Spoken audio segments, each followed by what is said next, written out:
Hey, what's going on, everybody? I'm Vinny Costa, editor of Street Muscle Magazine, your host of the RodCAST, the all-encompassing car show where we talk about all things automotive. Today, I'm joined by my co-host, Greg Acosta, editor of Engine Labs and all-around tech guru. What's up, Greg? Hey, not much, Vinny. How are you today? I'm doing well, man. I'm doing well. I'm always good on Fridays. I think that's why we started doing these on Fridays, right? Because how can you feel bad on a Friday? Just make a better Friday. Yeah, exactly. So I'm doing well, man. It's been a crazy week. A lot of work, as you know, the editorial life. Yep. Everybody thinks editors are just like, we go to races and, drink beer and eat company meals. We do stuff like that, but not all the time, though. Yeah, they don't see they only see us on the fun times, not the hard work, late nights, the grind. Yeah, it is the grind that I won't say it. But yeah. So, anyways, enough jibber jabber, man. Today we got some very special guests. The guys, the crew from the famed House of Tuning, DiabloSport.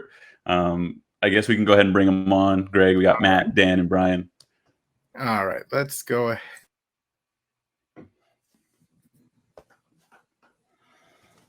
Hey, how are you, man? Good to see you. Doing well. Yeah, you too. Thank you guys so much for making some time to be here. No problem. Welcome to the RodCAST. Thank you. Yeah, thanks Greg for having me.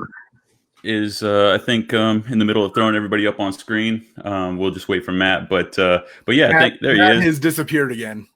Just FYI. Oh no, so he's hiding, dude. He doesn't want to answer the hard questions that the people have. That's what's going on here. No, I'm kidding. But I am glad to have you guys here. I'm sure we'll have Matt back shortly. But I guess why don't we start by having you guys introduce yourselves, what you guys do at DiabloSport, and your involvement in the project that we're here to talk about, actually. Yeah. So my name's Dan. I'm EVP of product development at PowerTech. That's this group here. PowerTech is actually the parent company of Diablo. We're actually part of it. We're a division of the Holley Group. If you've heard of them, I think most people have. We're kind of that tuning arm of Holley. My role is kind of leading the development team through new product development, finding cool, tuning the crap out of them, and making devices that are best. So that's kind of what I do. But the secret sauce happens with Brian. Brian, why don't you tell them about you? I'm Brian McMahon. I lead the calibrations group for the DES brands. That's DiabloSport, Edge, and Superchips. We also control all of the content that goes into the software that people use to custom tune their vehicles, develop all the calibrations that you get when you load our canned tunes, and generally control all the databasing and content you see anywhere with our devices. Big brain, lots of stuff going on, lots of number crunching. It takes a village, man. It takes a village. When I walk by his screen at work, you see the matrix, man. I don't know how he does it. He's looking at all ones and zeros and 3D maps and all kinds of crazy stuff. He's a genius, that guy. Take some credit, Brian. Yeah, dude, it's impressive. It's beyond me. But that's actually why I wanted to have you guys on, so you guys could shed some light on a particular project that we did an article on not too long ago on Street Muscle Magazine. It's called, for those viewers who want to go check it out, it's called Cracking the Hellcat Code, How DiabloSport, their Redeye is in the nines. So a little backstory, and Greg, feel free to throw up some photos of the car when you're ready. But yeah, a little backstory. You guys took a Hellcat Redeye and got it to run nines with some minimal modifications. But, it seems that platform has given a lot of people some problems. And so I'm curious to see your guys' take on it and how you guys were able to do what you did. Brian, hey, what's up, Matt? Hey, Matt's back. Hi, Matt. How are you? Welcome back. Brian, tell them about the magic you pulled. Yeah, we can start. Let's start at the beginning. How did this project come to be? Well, we wanted to adopt something called a platform approach. So we would offer different packages for people, so you could buy the entire package, if you will, all set, ready to go. Buy it all in a box. Comes with a tune, the parts, load it all in a weekend, and go racing. So that was the idea, all while being emissions compliant. That was the kicker. There was a caveat to this. Because obviously we're the leaders in emissions compliance as far as anything is concerned when it comes to calibration. So we're very stringent about that. So the goal was to go as fast as we can with minimal mods and still do it with cats intact, because that's not usually a very popular thing in the Hellcat world. So that's what we set out to do. I did it with a 2.75 upper pulley, E85, some 1050X injectors. Really, generally, that's mostly it. P4D rear brace, some welds like anyone else would buy, and Mickey Thompson was kind enough to send us some tires. So we did some 315, 50, 17 street R's on the back, and some skinnies up front, and that thing went 929. 929 off the trailer. What a killer car, man! Greg's just throwing up this photo of it here. You guys, it looks like you guys have it on the dyno. So, walk me through the process. You guys get the car. Was it a brand new car? Did you guys get it used? What's the story? Okay, so you guys got a brand new Redeye, and you get it into the shop, and it's like, okay, let's start, messing with this thing. Is Absolutely. The first thing you do plug a computer into it? What's your without giving away any trade secrets, of course? Computer out, and then we read it, disassemble it, basically make the software to where that it supports it. Do the same with the tools and the firmware, and once all that's done, and then we go to town and start actually calibrating the car and seeing if there's anything left to be had. Improving the transmission. This particular car has full flex fuel, so it does flex fuel all the time. You can pour 93 in it or E85, and it'll blend all the way in between and up and down, etc. So I'm curious, how much, once you're in there with the computer and you start, getting into this thing, how much was left on the table? How much work did you really have to do to get it there? Is it the car that's really like the capable thing, or is it, the tuning software and the knowledgeable tuner behind it? A lot of it's the experience with the platform. I also have to give FCA a lot of credit, because that's a very powerful car and it's really, really awesome out of the box. So it kind of makes it a little bit easier.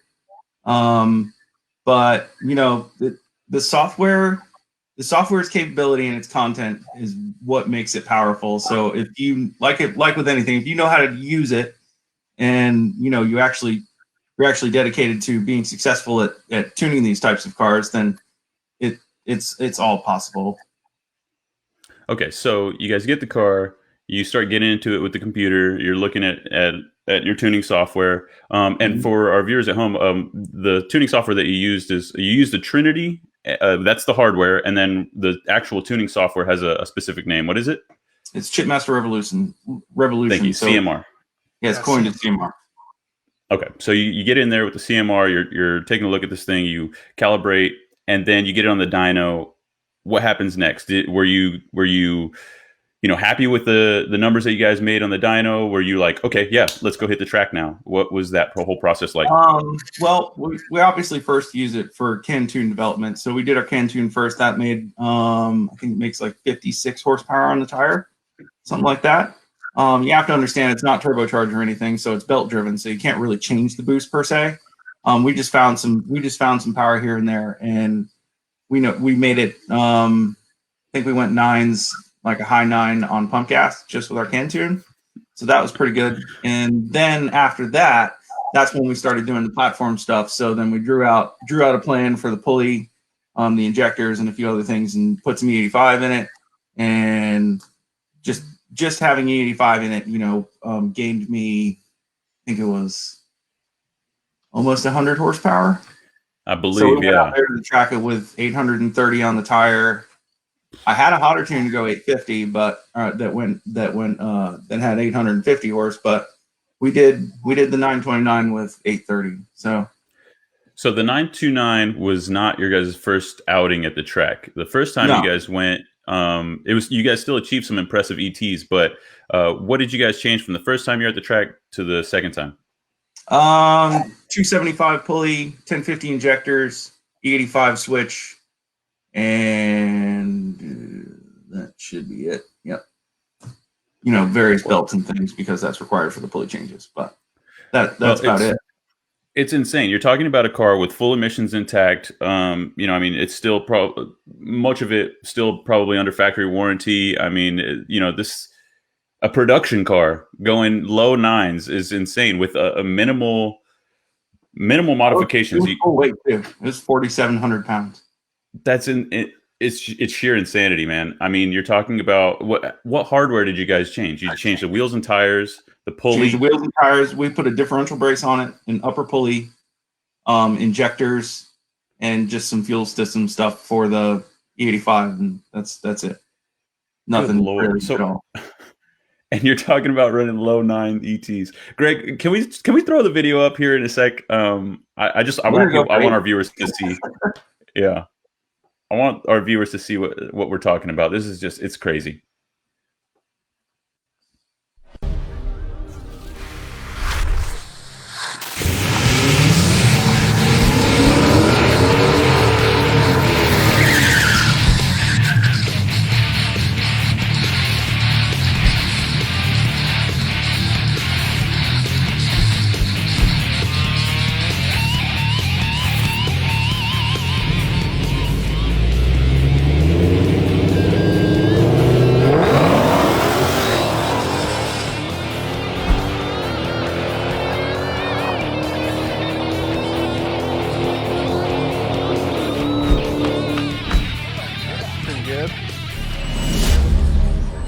Good Lord, man. Yeah, we really spent a lot of time on the transmission tune to get that, because with the torque-based systems, it all works hand in hand nowadays. So everything must be happy, per se, when you're calibrating these things. So it took a lot in the transmission. The car makes power effortlessly, as you can tell anyway. So can I just jump in real quick, because you just said the word effortlessly? Sure. Did I do something bad? No, that pass, and I don't mean this insultingly, looks so boring. Yeah, it was just. I mean, you expect a low 9 second pass, movement, losing some little wiggle down at the top end, maybe some, it looked like that car is straight as an arrow. Yeah, that's just so impressive, man. It boggles my mind. I still can't wrap my head around a production car that's got catalytic converters on it going that fast. But it's a scary thing. Never done it before. Yeah. Well, I'm curious. Without getting too technical into your tables and your exact formula and stuff, I'm curious why did people have such a hard time initially tuning the Gen 3 Hemi? It seems like we're only now starting to see the aftermarket kind of catch up with a platform that's been around for over a decade. Man, that's a good one. Geez, the tuning for them in general. There's I don't know. It's hard to explain. I would say as the industry has matured, Mopars have become less clandestine. I guess it's less of a secret society now, and they're getting more mainstream.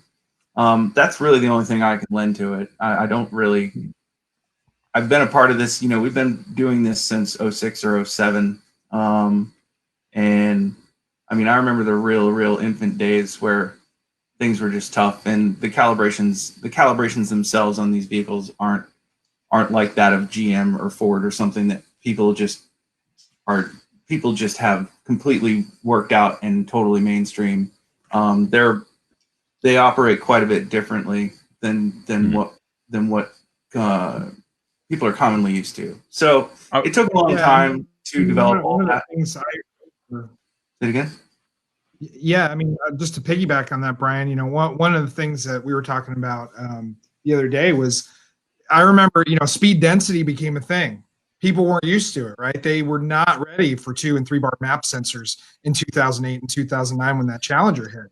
And I remember fielding a lot of calls from people where they were going, hey, I tuned this F body or I tuned this Mustang and it worked. And like they couldn't wrap their head around it. And then sensors then. Yeah, then neural network, right? Well, we got to have neural network and this and that. And remember, I mean, it was just all learning over years and years of, I guess, like you said, cracking the code, if you will, the OS, learning why the OS works that way and tips and tricks. And frankly, Brian's been the guy who has helped the industry understand and learn a lot about what they know today by, being there and being the guy behind the scenes, helping them figure out how to use neural network or helping them figure out how to set up their map sensor for a boosted application or, all these things. I mean, we take for granted how much we've learned over that 10 years and how really coarse and ugly our tunes were, especially for like a boosted car. In 20, the tunes for blowers they were horrible. They were just bad. The throttles were bad. I mean, it was just bad. I suppose that's like anything where you go back and look at your work, from maybe years past and you're like, oh man, I would do this totally different now. Dude, I do that from time to time. And sometimes I'm like, what is this? It's best not to do that.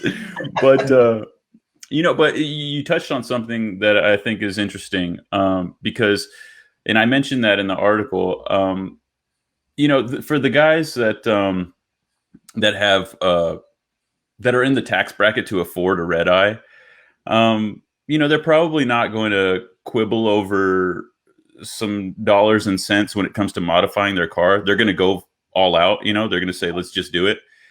But I'm interested in the trickle down effect. How do you guys see this playing out with the guys who own a 5.7 Hemi or a Scat Pack or, just a Hellcat, but Hellcat nowadays. Yeah. But you know what I mean? How do you guys see that playing out? Well, it's interesting you ask. Holley as a group, again, so we're the tuning division of this, what I'd call probably the biggest aftermarket performance company in the whole business, right? In terms of hardcore stuff, we have a gigantic reach. And really our new thing is exactly what you're talking about. We're targeting Gen 3 Hemis and specifically the 5.7 guys. And what we see is exactly what you're talking about. It's cool. The Redeye that we're doing amazing things with it. And that shows our know-how to the market. But what we really want to do is create an experience for a guy with a 5.7 who he wanted to buy a 6.4, but maybe didn't want to spend the extra 5, 6, 7 grand on it. And so we're working on packages right now for $2,500 to $3,000. You can get Scat Pack Light Performance for about half to a third of the price is what you would have bought a Scat Pack for. And so when you go to the track, you can at least show up and go, yeah, I got this set of parts with this custom tune for it, and let's go. That's our that's awesome. I mean, if I was a Mopar guy, which I would totally own one. I just happen to own all GM, but yeah, so I'd be totally stoked to hear that, right? Like, oh man, finally someone has an answer for me because it seems like they've been neglected. And I'm curious if it's just because, obviously the LS platform and the subsequent LT platform has just been, popular like no other, right? And so the aftermarket has followed suit. Right. But when you think about the breadth of the Challenger and Charger, they've been around for 12, 13 years now. It's time for their day in the sun, no? And there you guys are. Same main platform, same basic drivetrain, and for all that time. And that's part of what we've been looking at is going, hey, LS is really good. And those who know Holley is obviously one of the leaders in swapping an LS into anything. And we look at all of these Gen 3 Hemis everywhere and go, really? We're not even helping these guys a little bit? Look how many of them there are. There's crazy amounts of them for 10 years, and we're not helping them. So that's, we're going to start at the bottom with the guys with the 5.7s because we feel they're the ones that have been neglected the longest. I know that that's still in development, but what do those packages look like? As far as what, like what's in them? Well, we usually what does that formula look like? So for Holley, we have all kinds of stuff.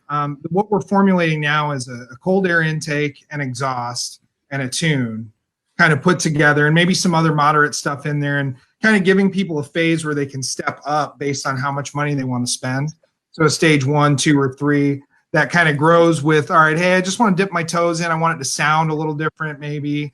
And then maybe I want it to look a little different. We have some trim stuff coming. And then they want it to drive different.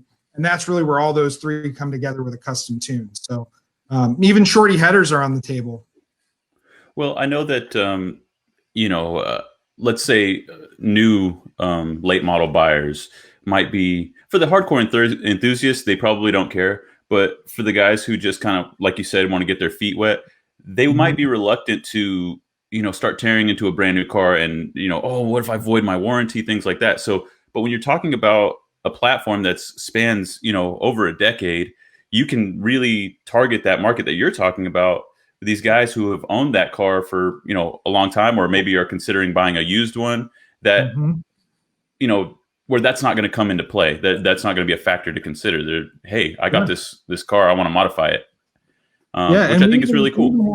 Stuff for the swap market too. We have some Terminators and EFI standalones for guys doing swaps and junkyard stuff too. So anything from a second or third, we see a lot of second and third owners of cars just in our other market spaces. Even in just tuning alone, guys who buy it second and third are way more likely to usually tear into it. So I agree. Okay, so I want to get back to the Redeye. Okay. All right, so you guys swap the injectors, the pulley. You make some other adjustments to the transmission.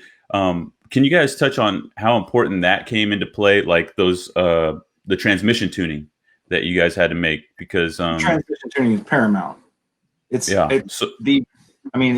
as important as I couldn't even explain it to you. Putting on the wheels. Seriously.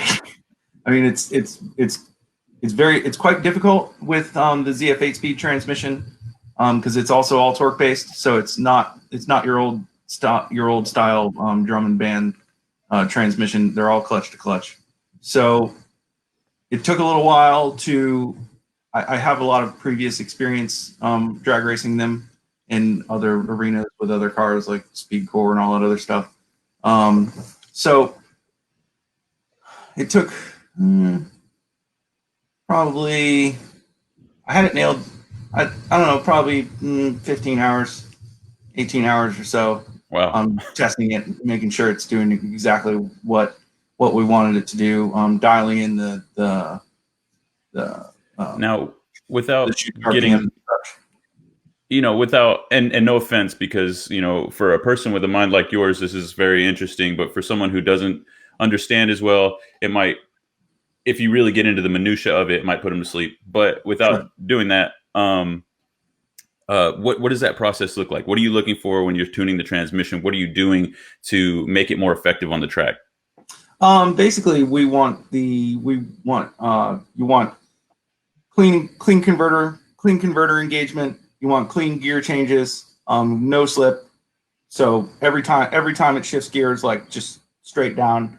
So clean engagements, no slipping. You basically dialing in your shift RPMs down the track since it's an 8-speed. So you don't do what you would commonly do and just put things, exorbitantly high. Actually, you got to work with the gear ratios a little bit. So you kind of change. You spin it. You ring it out a little bit more in first through third, and then you kind of reel it back in on the shift RPMs, fourth and fifth. So just general things like that. There's a lot of finesse to it, and there's a lot of things that just come with experience with the 8-speed in a car of this size trying to do this. So, I'm just trying to give you a brief overview, but for the most part, first through third, it's a lot of shift timing that you have to play with.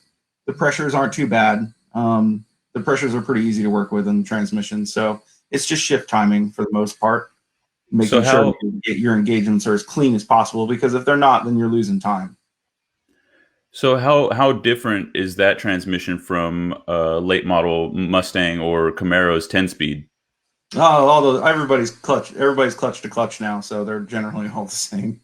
I got you. Just like this whole phenomenon that just took over the automotive industry. So, is that something that you anticipated having issues with? Maybe burning out those clutches once you started making some, super big power with that Redeye?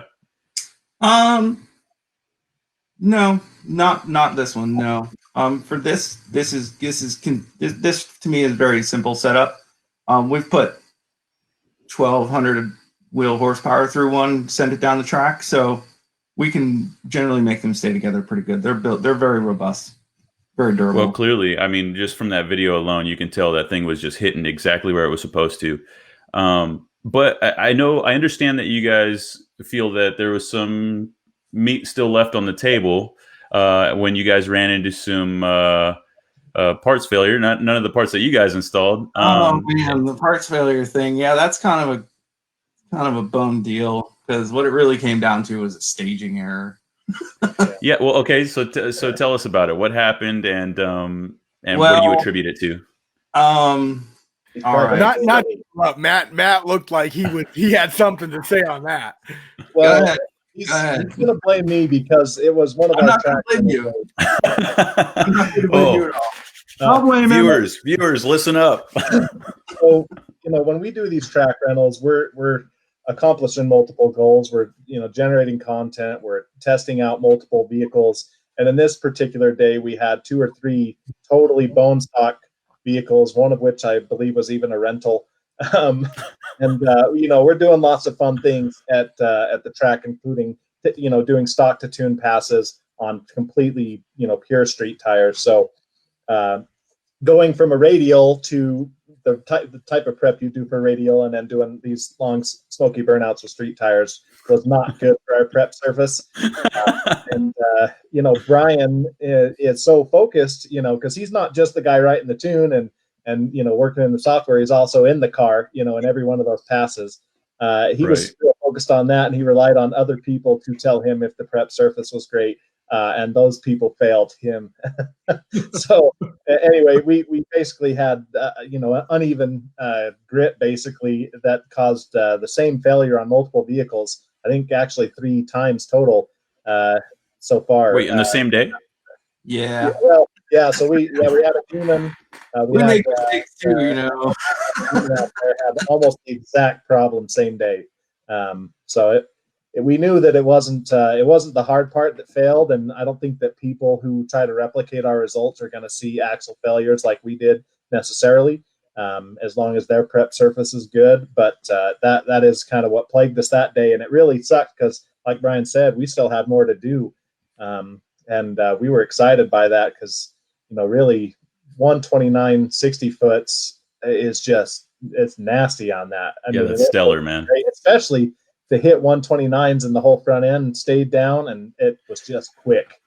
It was just done right. Greg really hit on it earlier. I mean, so I get the most amount of forward acceleration as possible, so it doesn't do all this hop and jump stuff. It just goes.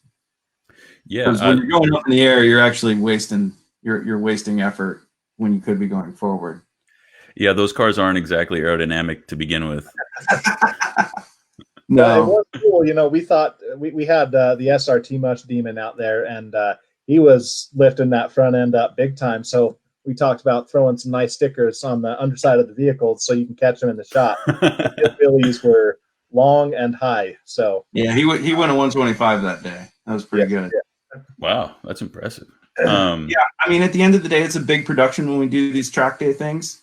To get it all on video and to keep the cars rolling, keep the prep, monitor the prep surface and do all that other stuff. So we're getting better at it as a big group, but it's hard. It's kind of hard to coordinate. I'm sure Matt can, Matt will definitely second this. So everybody working together and doing it all together, we're getting, it's something that we've kind of had to learn to do, and we're just, we're getting better at it.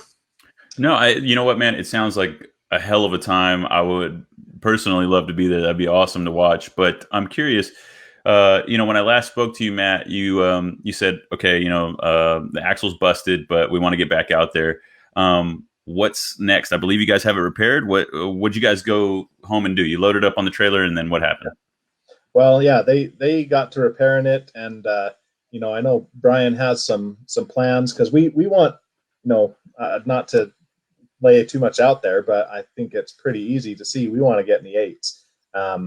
So there's some things we want to do to the vehicle just to make sure that it can handle those, massive or these super short 60-foot times and really fast 8s on a repeatable basis. So, I can let Brian maybe speak to that, but we've got a couple of things, Brian. I think we want to, unfortunately, all this madness kind of threw off some of our track rentals.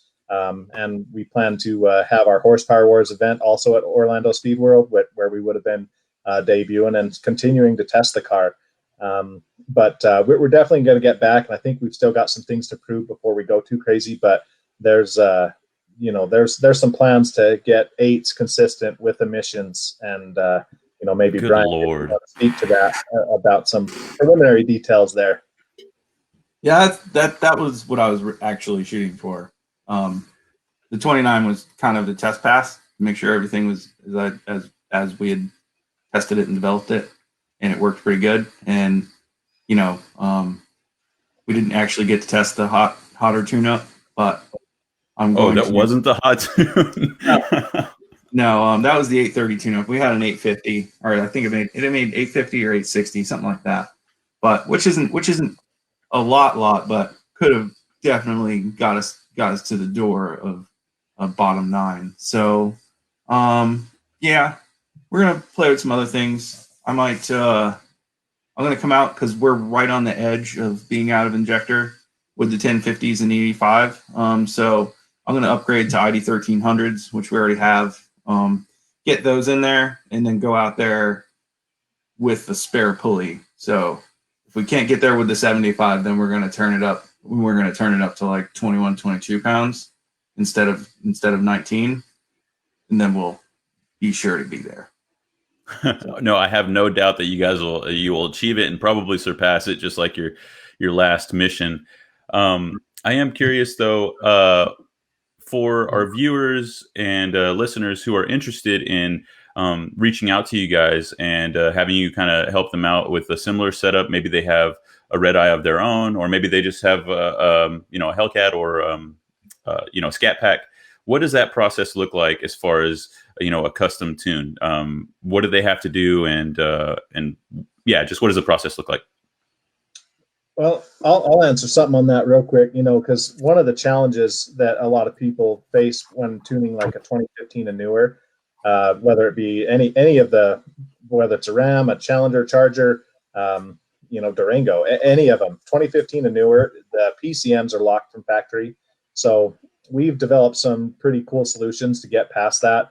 And we're the only company in the aftermarket I'm aware of that does what we call our PCM swaps. So you can give us some VIN and Cal ID information, and we'll actually send out with the tuner and unlock PCM firsthand so that you can swap it in your vehicle without having any downtime and send back your stock PCM as a core.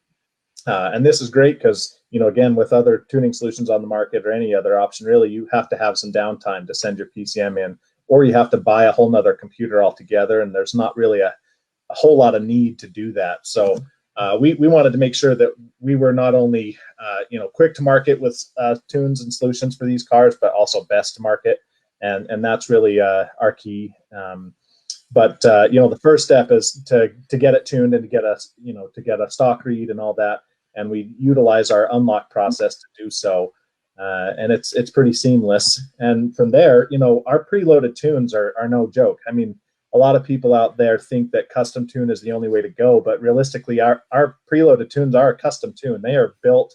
They're actually probably an even more difficult custom tune because we have to plan for every environment, every heat and altitude and all kinds of issues. So it's a really good custom tune. And in the case of our Redeye here, we made 54 horse to the tire on pump 93 stock, over stock, and that's not a little bit. And I think we gained a half a second in the quarter using just stock tuning.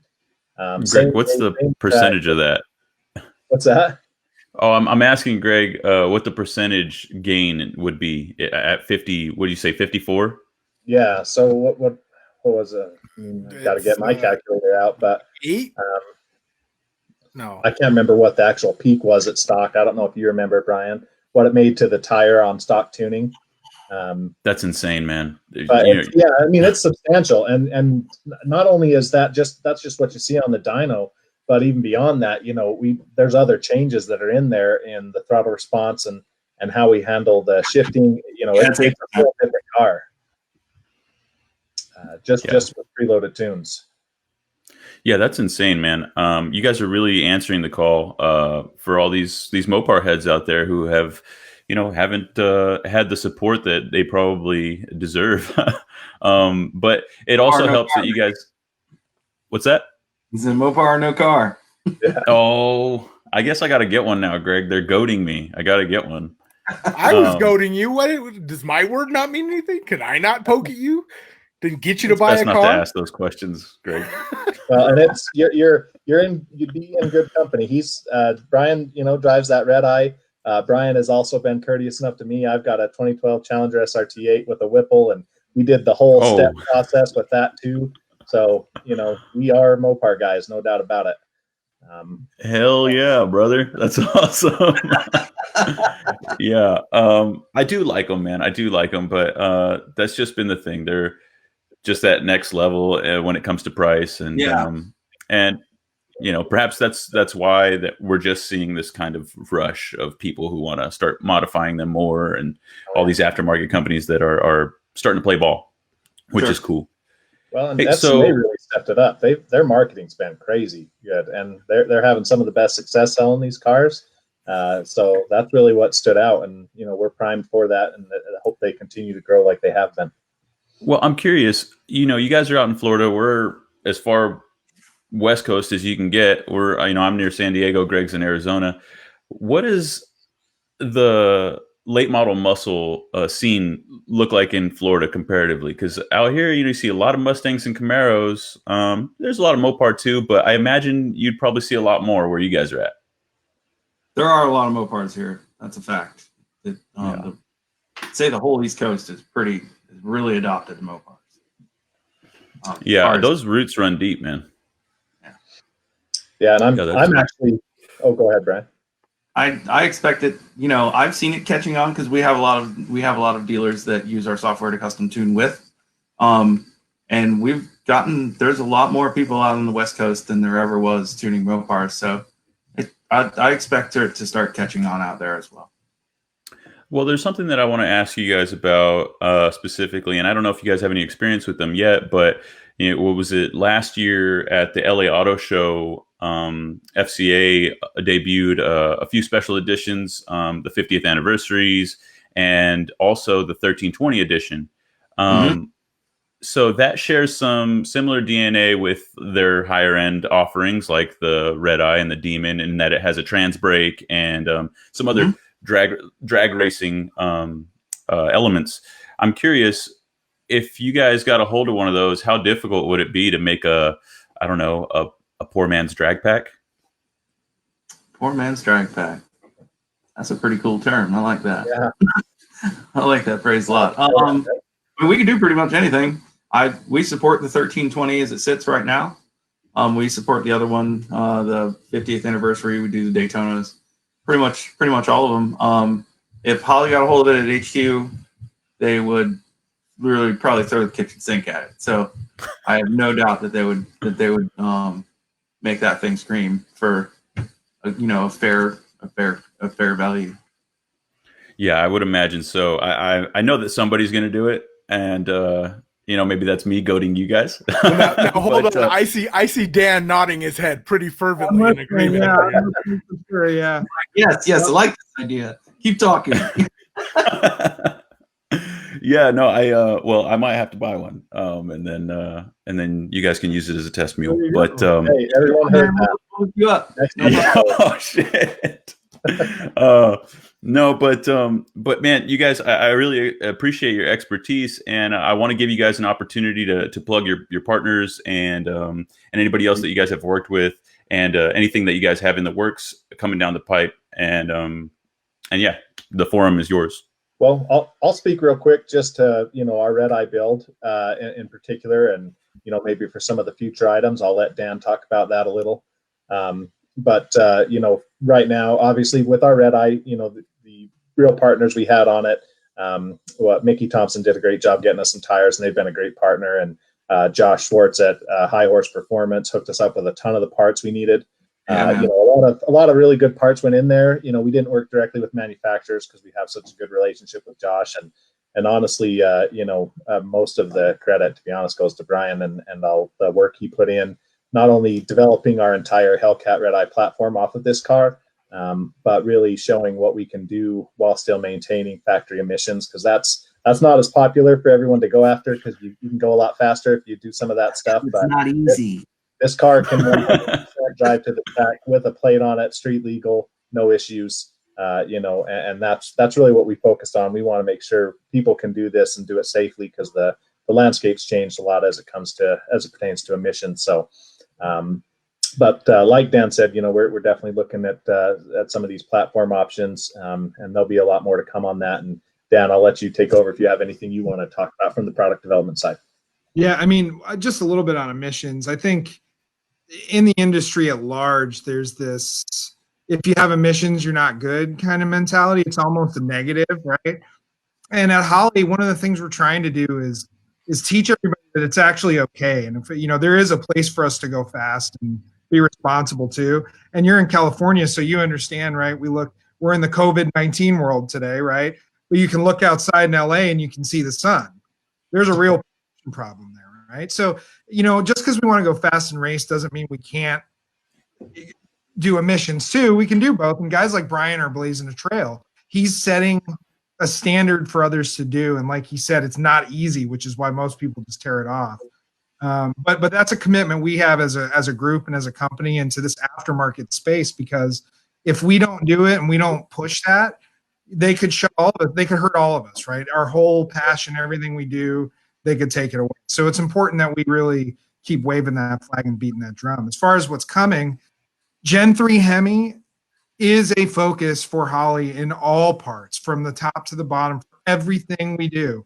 Intakes, exhausts, headers, I mean, you name it, all the way to a standalone system. That's what's in the works. Even easy stuff, single-use products that maybe turn off, exhaust flaps, or all that kind of stuff is in the works. So keep an eye out if you're a Hemi guy. We are going to be your solution provider for pretty much your whole car. And our goal is to let you upgrade your car to a fair value. If you're not a Hellcat Redeye guy, which most of us are not, we want to get you to the performance that you want to have as an enthusiast. And if you're a Redeye and Hellcat guy, we're going to want to help you do cool stuff there too. But after the 5.7 guys, because you're already cool in a Hellcat. Those are big facts right there, man. Brian, what do you got? Me? I'm good. I feel like I've talked a lot. Well, I guess you can say, Brian, we're just wrapping up. We're going to be doing some emissions testing, but to make sure that we, again, are practicing what we preach, and we release products that are either compliant or on the way to being compliant. And 2020 is coming here soon. So, we've custom tuned those cars, but as it pertains to a preloaded tuning solution that with at least Memorandum 1A and full carb EO in the works, that's coming soon. That's awesome. You guys, I can't thank you enough for making the time to do this today, sharing your expertise with us.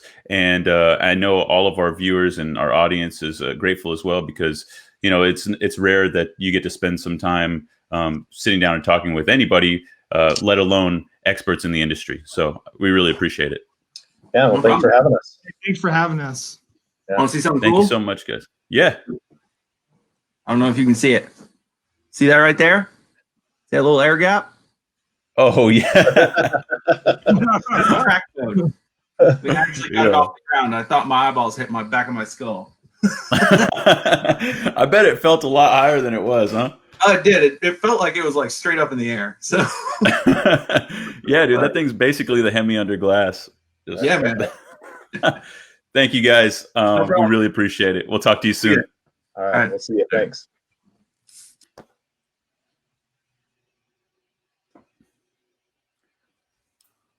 Testing. Nope. Great. I'm here. Do I have you? Yep, I'm here. Cool. Dude, that was awesome to talk to those guys and shed some light on something that's been mythical, right? Like this tuning aspect behind the Gen 3 and the Hemi. And it's just, it's pretty cool. I mean, I almost wonder if there was a time that anybody will admit to where we kind of thought that maybe Mopar tuning wasn't going to happen. Oh, I definitely thought that. But I mean, of course we did, because, you know, it's just like, but I mean, I wonder if on the tuning side, and again, I don't know if anybody would ever admit to it or not, but I mean, that's got to be scary when you run into a problem like that you haven't seen before. You know what I mean? Like, as a company, you're like, this is what we do, and they just locked us out of it. Yeah, they didn't get too into like their tables and how they got those numbers and how they tuned it specifically, which is probably best because you know, when you get to that level of minutia, then it becomes difficult to understand, especially without visual aids and things. But it's just impressive that these guys are tackling this and they're doing it while adhering to emission standards. It's insane. Like, how? Well, that's the future. That's the future, and that's really encouraging. Definitely, because they're not kidding. I almost think they may have downplayed it a little bit when they said they can make this all go away. They could. I mean, look what they're already enforcing. I mean, they're making people's lives very unpleasant right now. What do you mean, Greg? Well, with as far as EPA and coming in and messing with tuners and ruining livelihoods. And again, EPA's job isn't to, you know, look out for people's livelihoods. It's to protect the environment. Inadvertently, yeah, that's, you know. Yeah, I mean, but some would argue that is, yeah. And instead of making it this us versus them thing, where it turns into a war, if we can work with them ahead of time, maybe we keep our hobby going longer. You know, I mean, there's already plenty of people that don't want to see the internal combustion engine live. You know. Yeah. Well, we've talked about this before, and I don't have to, you know, beat it, but I'm excited for electric cars, as long as they don't call it a Mustang. But unless it actually is that 6-speed electric lithium Mustang. The lithium Mustang is cool, but they can call that a Mustang. You get what I'm saying. Yeah, I'm excited for that stuff too. You know, I'm not an electric car basher. Like, I think it's cool. It's the natural evolution of the automobile. That said, the internal combustion engine is not going anywhere, bro. Like, it's going to be around for long after you and I are gone. Yeah. So yeah, if we can make it more efficient and we can make it perform cleaner and better and safer, yeah, why not? Why have that stigma, that stink on it, where it's like, oh, you still have cats? Why don't you just go straight pipe? It's like, well, you can get equally good performance with, you know, clearly. We're almost there. So it's like, you know, why not try and push that envelope and get there? I'm excited that these guys are doing it. Yeah, for sure. And they're doing it so well. I mean, have we seen an 8-second emissions legal car yet? I genuinely don't know the answer to that question. I don't know of one. So if viewers, listeners, if you know of one that exists, drop a link or a photo or some information in our comment section, and let us know what you guys think of these emission standards. Are they a good thing? Is it helping these engineers find solutions to new problems, or are they just creating new problems for no reason? I happen to side with Greg on this one. I think it's a good thing. But yeah, man, it was great to talk to those guys. Greg, can we show that video one more time? I want to see that 929 pass again. Yeah, let me pull it up here. Maybe we can check it out before we let everybody back to their scheduled programming. Yeah, because I mean, it's a look how level it is. I mean, it just blows me away because I mean, I've watched a lot of car videos, and at that level, not even seeing a wiggle.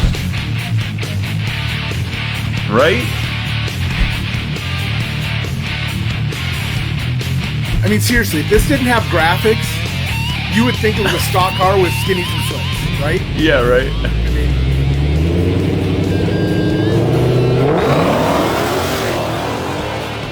wildly. Look, it's not moving at all. Not violent. It looks smooth, man. Look at it, just straight as an arrow all the way down the track. No wiggle at the top end. Nothing. I mean, it's just nuts. It's absolutely nuts. Well done. I mean, well done to everybody. Well done to Mopar. Well done to DiabloSport. Well done to Brian for building and driving that car. I mean, yeah. Well, viewers, listeners, if you want to find out for yourself how you can improve the performance on your Mopar or otherwise, definitely give them a look. You can check it out on DiabloSport.com, Holly, and all of their affiliates. And I just want to thank everybody over there for coming on and doing the show. Next week, we'll be here, same time, same place. And Greg, do you have anything? Any articles that have gone up that you want our viewers and listeners to go take a look at? Actually, yeah, we do have one that's really cool. I mean, all of them are cool, obviously. But video from Comp on their different cam core materials. Oh, yeah. I know there's always been discussion of cam core, like the cam gear material in relation to how it interfaces with distributor gear, because you've got to have compatible materials. But they look at 4 of their different core materials, and one thing I actually learned watching the video, which is a really cool piece, is that different materials are cast or machined, or however you want to put it, before heat treatment to different sizes based on how much heat treatment depth they get. So like, for example, just a cast iron core, the heat treatment depth is very, very shallow. So even though it's a cast unfinished cam, it is very close to finished specs because there's not much they can grind off of it once it's heat treated. Then you go to the other extreme, which is a billet tool steel, and apparently you can put a ton of heat treat in that. And I mean, you can grind, looking at the pictures, maybe 0.3 of an inch off those lobes. So the raw lobe shape is wildly different. But I never even thought about how heat treat depth would affect the blanks. And anyway, it's a really cool article. I learned a lot, watching the video and writing it. So and it's not as nerdy. Pleasure.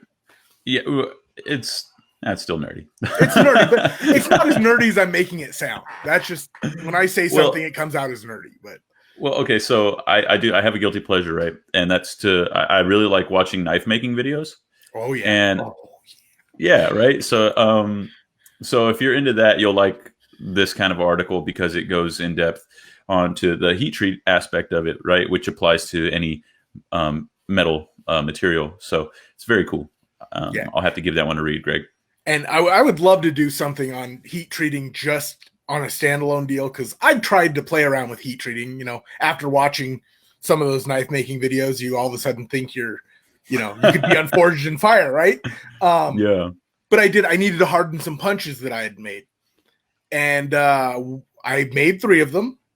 And I burned the tip off of one of them, trying to get it up to temperature. I shattered one going into the quench because I had no idea how hot it was actually getting. I'm like, that looks pretty red to me. I threw it into cooking oil, and it just, you ever see a punch shatter? It's pretty cool.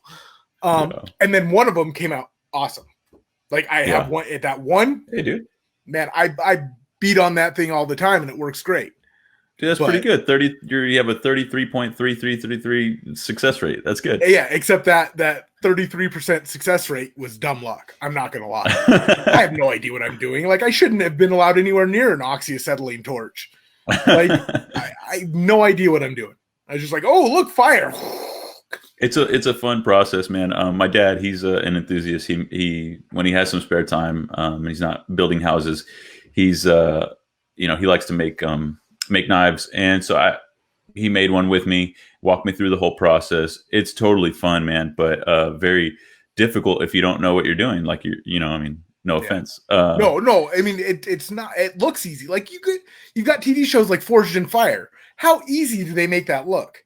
Yeah. And then after that came on, they had that rash of like houses burning down because because people were building forges in their backyard. Like they thought it was no big deal. But no, it's an extremely precise process, and real craftsmen make it look easy.